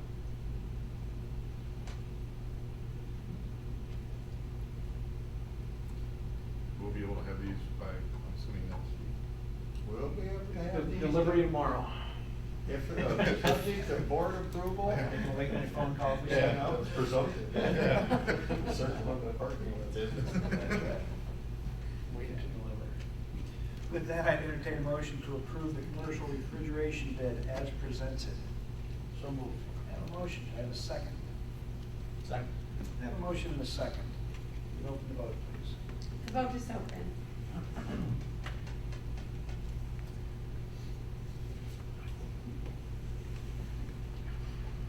The vote is unanimous, the motion passes. Thank you. Moving on, purchase of multi-functional copiers and printers. Brad, you've been busy tonight, so let's keep you on your roll. Yeah, so, this is one of those, I don't know if I start out with an apology or this is just how life happens sometimes. But, obviously the board approved this in June. We were planning to pay for this expenditure out of the FY19 budget. But due to some complications, we weren't able to get the copiers in on the timeline that I had left. I didn't give myself enough time. So, by accounting standards, we could not pay for those in FY19. The auditors would have just written us up and reversed it if we would have tried. So we didn't even. We postponed it. Well, the items were all, the problem was we couldn't get them delivered by June 30th. And you can't pay for something you don't have on hand. So we had them all in and installed in July. And so we had to build room in the 2020 budget for them, which we were able to do. And so we would ask the board to go ahead and make the purchase, not lease. We'll do a direct purchase as we had planned, but it would just be out of the 2020 budget instead. Same motion as approved. Yeah, that's just, what happens with the motion from June? Nothing? Well, the motion in June approved the bid, but because we couldn't execute it, I just felt like we ought to come back and just have the board vote on it again. I just didn't want to cut a check and have someone say, well, wait, I thought this was out of 19. Okay. I just felt being transparent, you better come back and re-vote on it. There's no change in the numbers then? Nope, everything's same, exactly the same. They're already installed. Did you say they're already installed? They're here, yes. So they're not even circling the parking lot. They're making copies. In fact, I think the paper Your you're budget, looking your at. budget is on one of those. Yeah, right. well, exactly, that, the copier made that budget for us.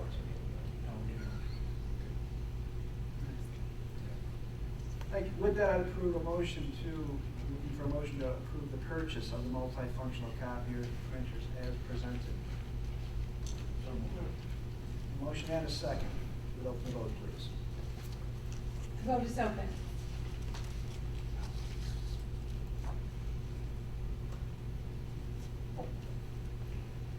The vote is unanimous, the motion passes.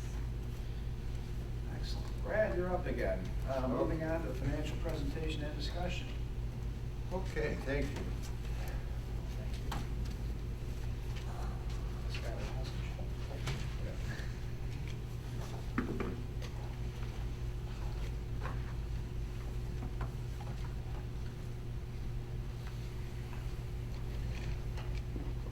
to the clicker. It's right up there, operator. Oh, there it is. Where's Waldo? Okay. So tonight is just really an introduction to the FY 2020 budget.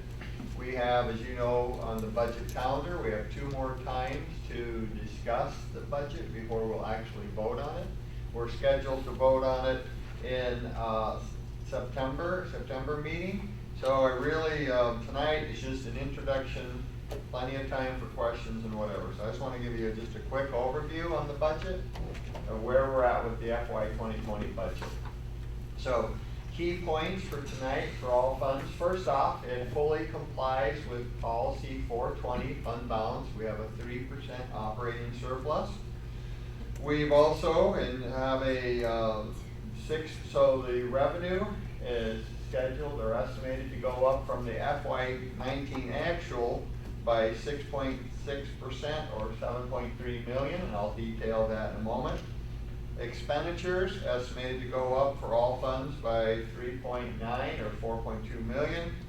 Estimated net surplus for all funds 5.9 million.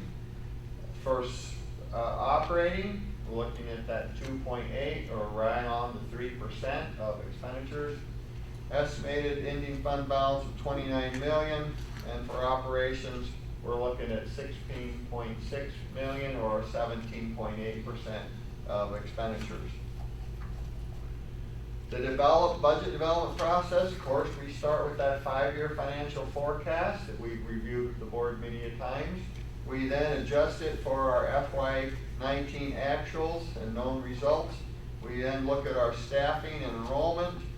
We get principals, department chairs input, and then of course in this budget it continues to fund that capital projects is now moved over into the operating funds, and that's 3.8 million for this year. So let's just talk quickly about that revenue.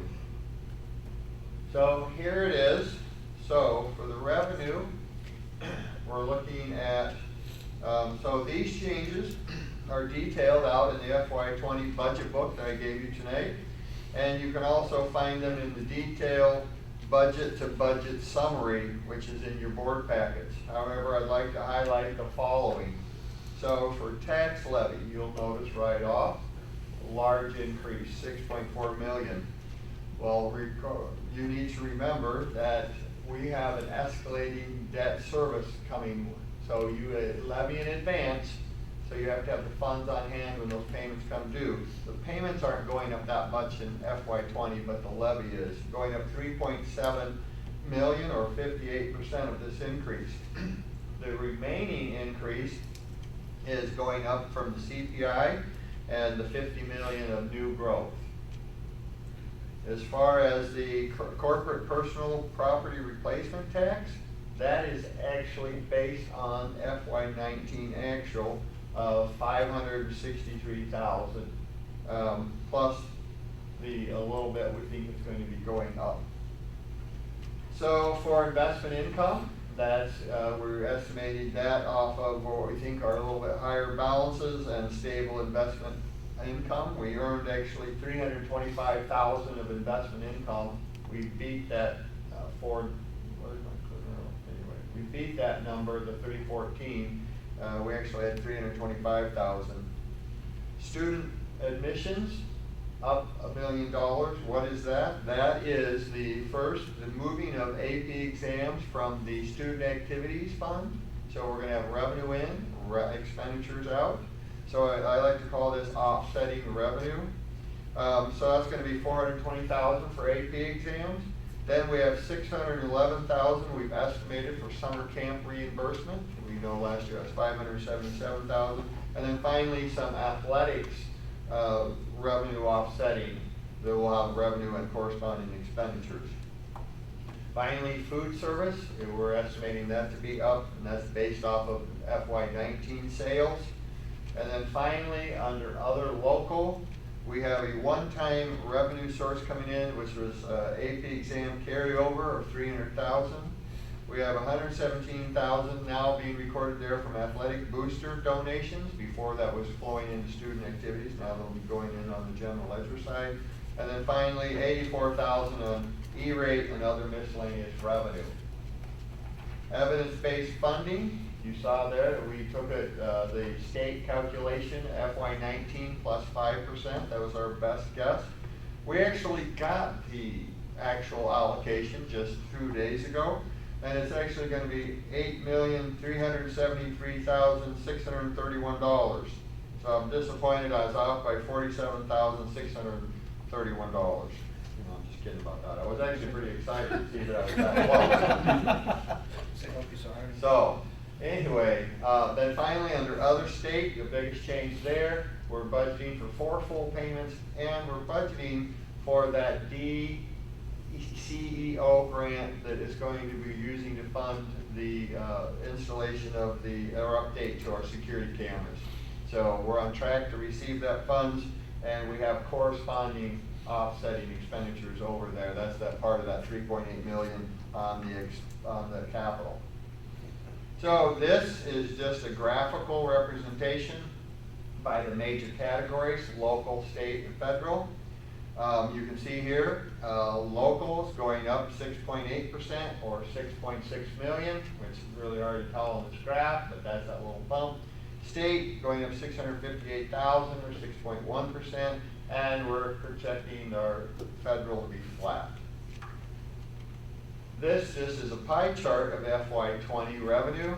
You can see here the district is very dependent on local property taxes, 75% for all funds.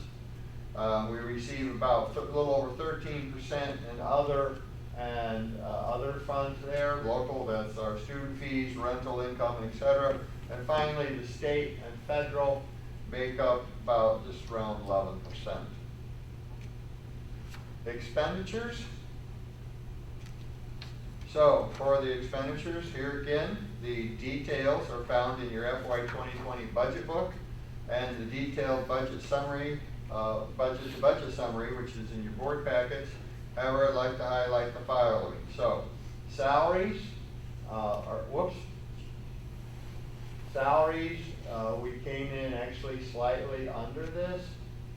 So, with that being said, we're looking at about a 3.2% increase in our salaries, which are based on our union contracts, and other salaries are set by the Board of Education. Benefits are actually down. We actually underspent that, but we overall from FY19 we're $34,000 down. That's going to be accounted for. We had our normal increases, and then we're going to be taking a one-time holiday premium, which will save the district and employees about $800,000. Finally, athletics.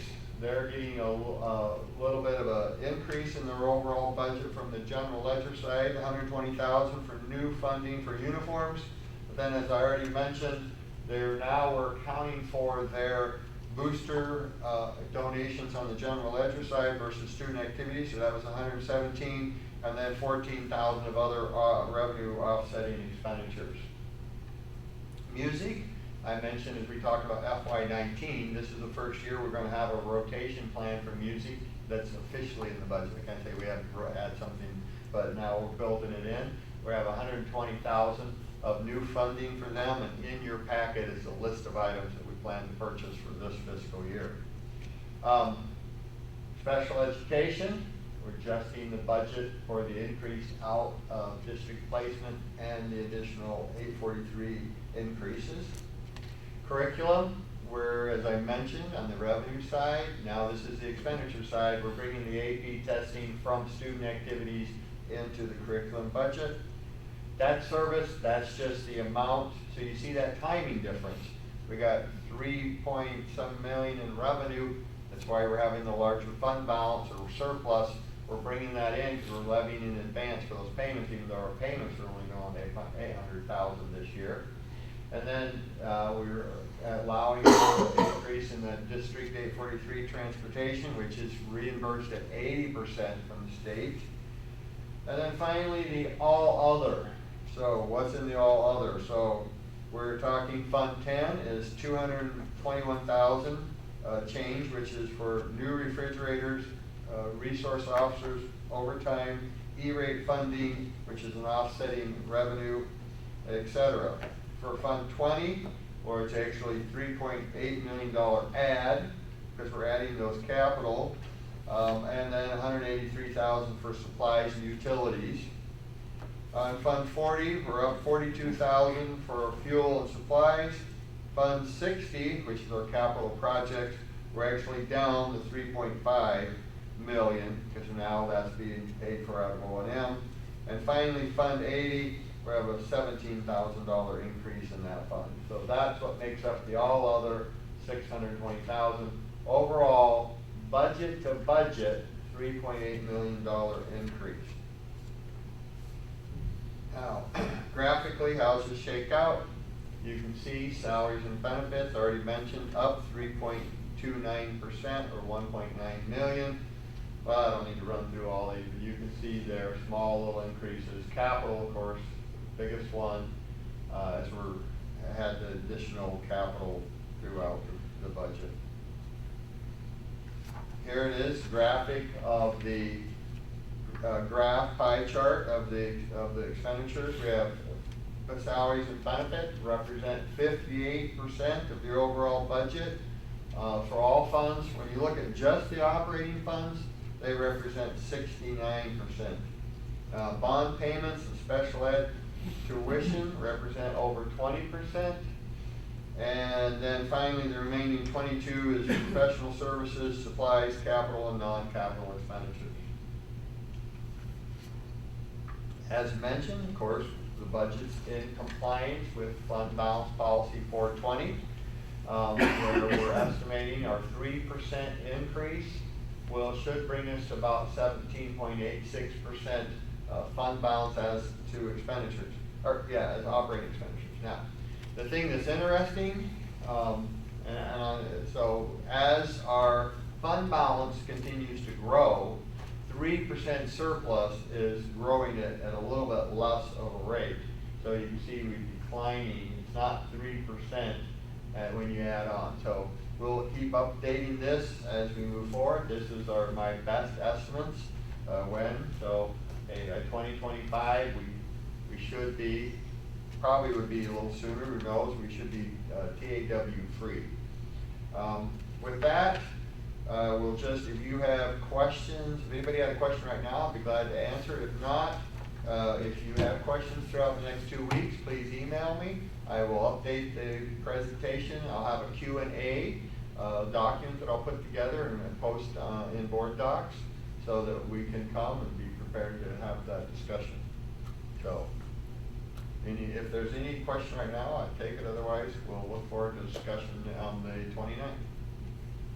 So I'm trying to keep it very high level. So that's what I was going to ask for. I thought that was very helpful last year, the Q&A piece, so that things are in written form. Because I think you went over a few of the things that I'd kind of almost like to see in written form. And so at a high level, the big one for me is this levy in advance and the tax levy and how much is going to debt service. And breaking that out, because it is going to increase the cash balance, because you're kind of, you're levying in 2019 for, future years, because the levy is for one tax year, and then, we're on a fiscal year, so it doesn't match up. So I think that's I think that needs to be clear and transparent. And then the other thing is, so one of the benefits here is we've kind of seen the building of the budget this year, and we had something, the budget summary from February, June, and then this last one. So you've talked a lot about these offsets, but when you look at it in February, revenue's gone up $2 million. So you mentioned a few here, but it would be very helpful because the actual surplus has gone down in that time. So it'd be very helpful to tie those things together and kind of in the Q&A. Specifically, the big ones obviously are the $1 million in admissions and, was it admissions and student? Yeah, the one that has an AP, but there's, you know, a few things going on there. And then understanding the offset on that, the special ed specifically, because, you know, I can see we have evidence-based funding going up. I don't think that's tied to anything. I don't know what the other local, because that goes up about 400,000 in revenue. I don't know what, you know. So if we could have those things tied together in kind of word form, I think it would be helpful as we prepare to talk about this. Okay.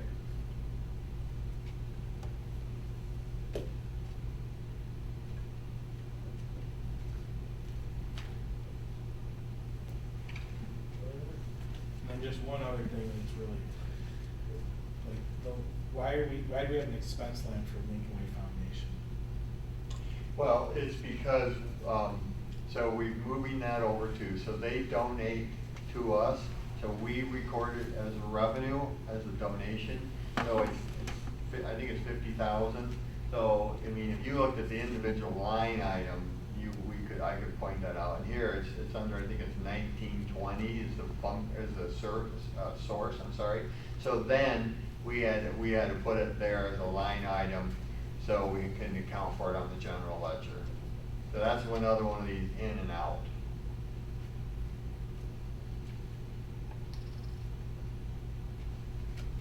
And then just on the interest, I would not say we're gonna have rising rates. What's that? In a lot of the examples here, we have the increase being caused by increased rates. I think we're clearly in the declining rate. Well, we're also expecting a little higher Fund cash balances, yeah, balance. that's fine, because that says that, but it just. Right.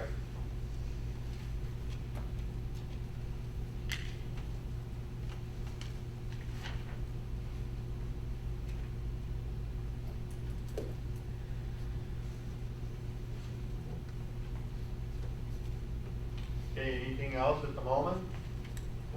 Okay, please email me with any questions and I'll get the Q&A running, and that's helpful for me too, because, you know, it helps me focus the presentation and et cetera.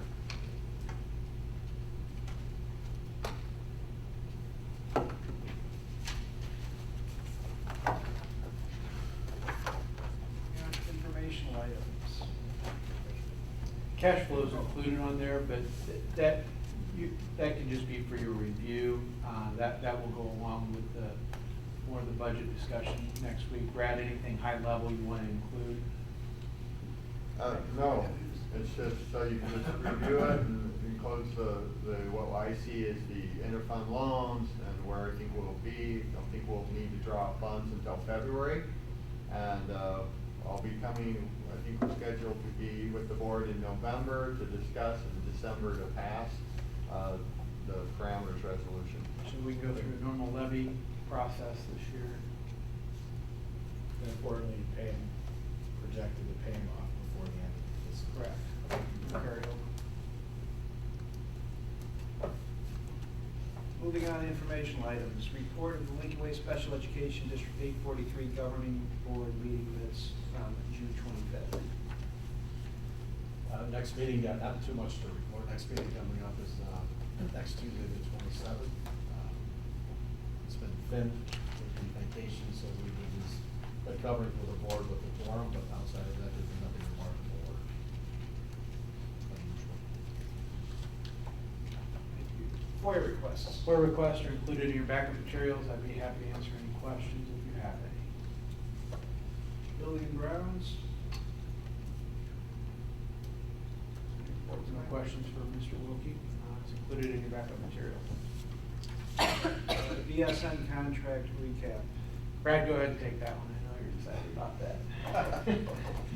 Well, I just wanted to report back to the board. You have there for your review the fiscal year results. We had a little, like anything, a little trouble getting off the ground and a little grumble here or there, but generally I think things have gone very well. You can see the financials speak for themselves. Just the shipping savings, I think, was good. And we're very pleased. We're looking to begin the second year of that contract this year, and we just wanted to give the board a recap of it since it was new for the district. Great savings, $288,000.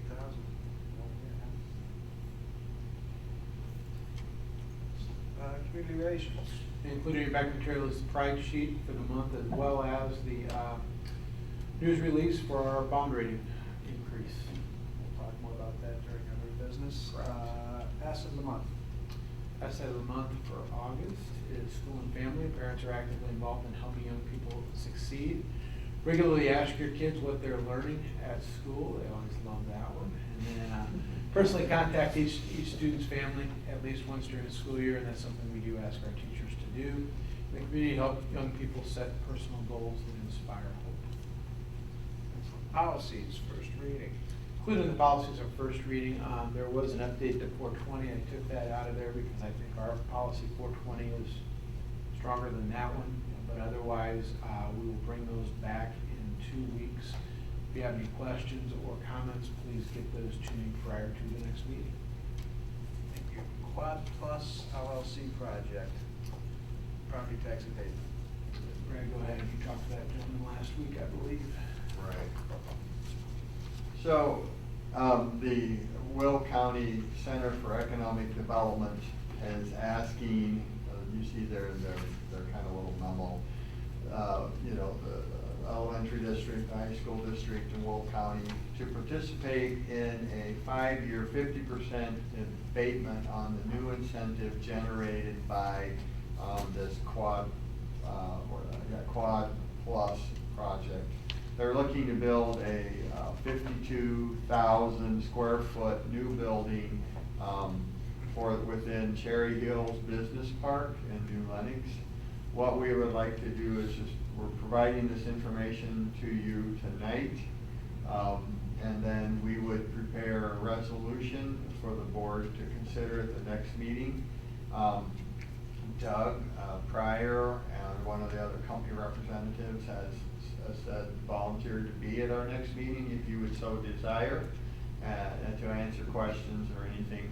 But they're asking us to participate in that abatement of that new growth, if you will, that would be generated on the increment.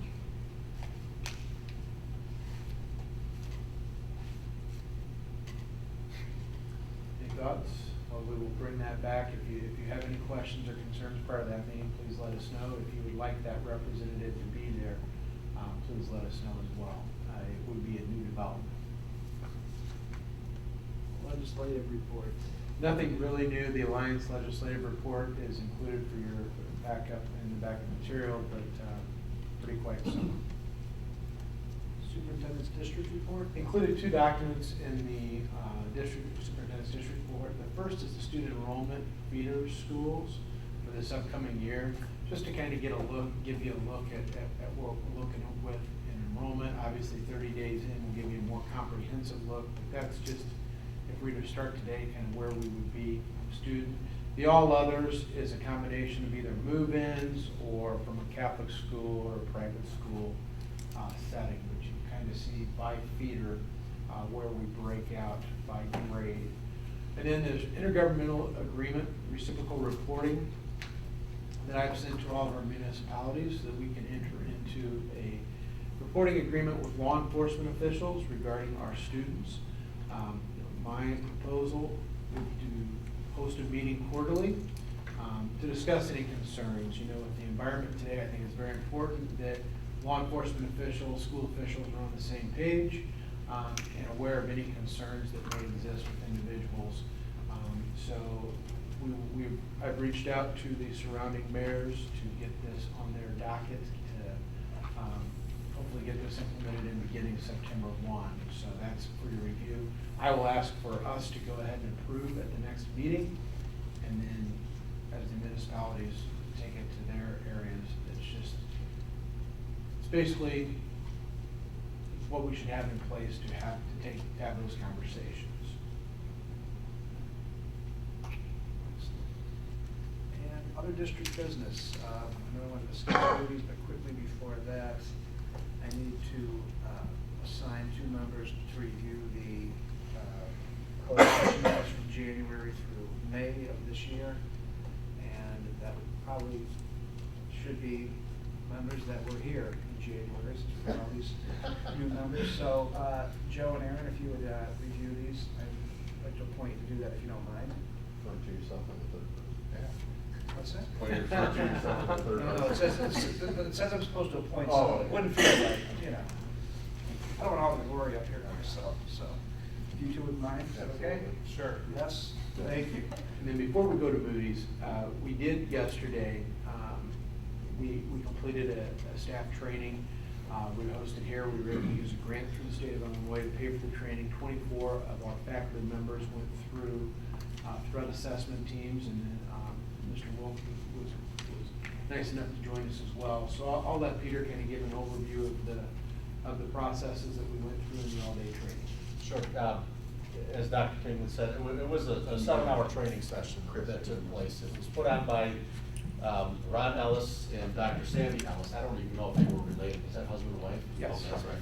So, that's one thing of many things that I got out of it. But it was truly fascinating. I think I can kind of fast forward. I think as a parent with kids in the school district and sitting up here as a board member and with listening to what Dr. Tingley said and taking into account this booklet, this guideline, the student behavioral threat assessment, our kids are going to be as protected as they possibly can in an otherwise crazy world, as we unfortunately know. Both Ron Ellis, I believe, was a former state trooper. Dr. Sandy Ellis is on faculty with the Texas A&M University for the National Emergency Response and Rescue Training Center. The program, as Dr. Tingley had indicated, was constructed of obviously Dr. Tingley, myself, Rob was here, Rich Wilkie was here, and then Doctors Schmidt, Probus, and Mahalik were also here, and I think there were some assistant principals that were also here. And then you had the faculty from all three schools. The neat thing about it too was that we had law enforcement here. And I think that was the gist of what they were saying, is that in order to, the guidelines they provided, you have to have a multidisciplinary team put together that, the second thing that I remember was you have to check your egos and your titles at the door.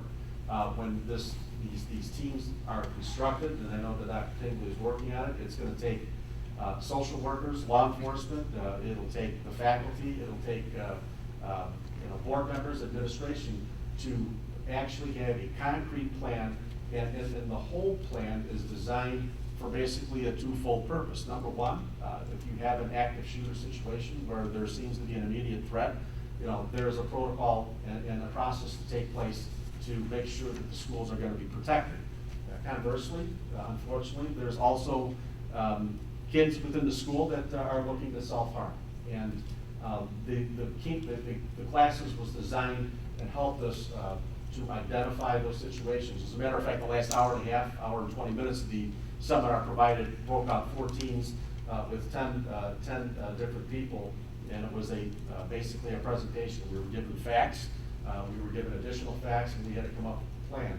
And I think it is necessary, unfortunately, with respect to what we have and what's going on. And I'm confident that we're going to have something in place here that so when kids are sent off to our schools, that they will be protected. I'm excited about it, excited as one can be. Unfortunately, the circumstances that dictate this, but I'm certainly looking forward on a personal level with respect to this aspect of the program. What it does is it alleviates that decision to 1 or 2 people. If a kid makes a threat, makes a statement, it's not a principal, assistant principal, or dean making the decision. That's not a threat. We don't have to worry about that. It brings a number of individuals who have different perspectives into that conversation. But yeah, thank you for your participation. I thought it was a valuable training. And we will move forward on that policy. The policy has not yet been signed by the governor. It has passed the House and the Senate. Still waiting on the governor's signature. I would anticipate that this fall, but we've already started to move forward. We'll have that in place. Now we can discuss Moody's. Moody's and the impact it will have on future. Yeah, debt. Moody's and the timing. We will be bringing scenarios back, scenarios 1 and 2, that were constructed last time, going out no more than 3 years, those parameters that the board had agreed to, Bob Lewis will put those plans in place. We've asked for those by Tuesday of next week for the administration to review. The board will receive them Thursday or Friday, 1 week in advance, allowing you, if there's any additional scenarios, any other feedback, anything else you'd like to see, there's time then for PMA to put those different scenarios together. Anything at this time that you would like to see or anything that you would like to discuss?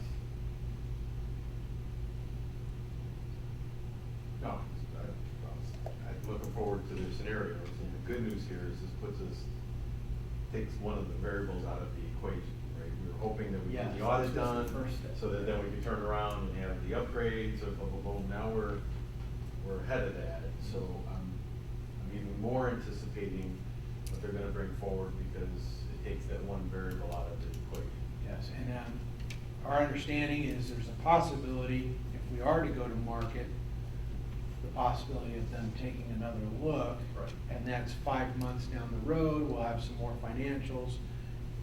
You know, maybe if there's upward pressure, we would get another bump or possibly positive outlook. But also, you know, Chris made the point, the rates are much better now than when they did this analysis a year ago.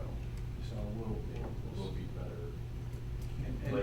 and maybe better in February. We've been talking about the inversion for a while. Yeah. I'm not professing it's inversion, but you're gonna have an opportunity here to come to make a decision. Yeah, so the timing, I think the timing is kind of coming into place. Great work, Brad and Kelly, Well- for the last several years. It's nothing short of impressive, but when we got the news the other day, I gotta tell you, I was not at all surprised. And I mean that as a credit to the work that you all put in on keeping these budgets, improving our financial status and getting us upgraded. It's, between that and the growth in the academic achievement here, it's really something to see, because as Joe said, several, maybe last year sometimes, things could have slid the other way when things were going badly several years ago, but we did just the opposite. So you're all, teachers, faculty, and staff, parents, students, everyone's to be commended for this, so. And the board, Thank you. and the board as well for challenging us to continue to move forward and improve. So thank you. But it's not over. No, Not enough. We've got a Still long way on. to go. We gotta go back out after halftime, coach. I understand. I didn't say that, you know, didn't say game over, but it's Moving in the right direction. We're all moving in the right direction. I fully anticipate that we'll continue to do so. Any correspondence? No. With that, I would entertain a motion to move into closed session to discuss the appointment, employment, compensation, discipline, performance, or dismissal of employees, and meetings between internal or external auditors and audit committees, finance committees, and their equivalents. So moved. I have a motion, and I heard a second to the right of the motion. Do you need this? Open the vote, please. All in favor? Aye. We're not anticipating any action after a closed session.